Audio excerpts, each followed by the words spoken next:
This is a visually interesting place.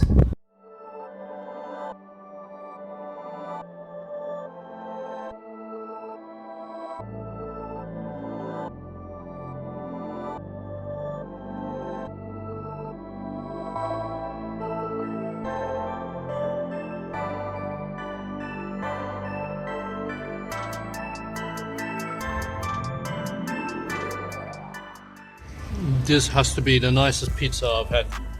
I know I'm hungry, but my god, it's so tasty.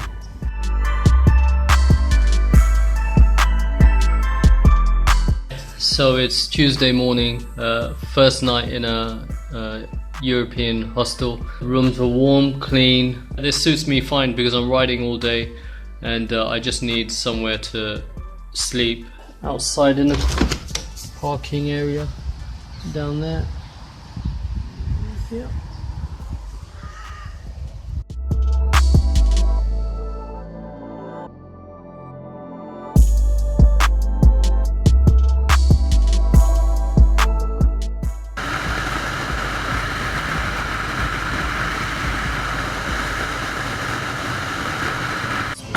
Last truck stop before the German border, and I ran out of food. Family over there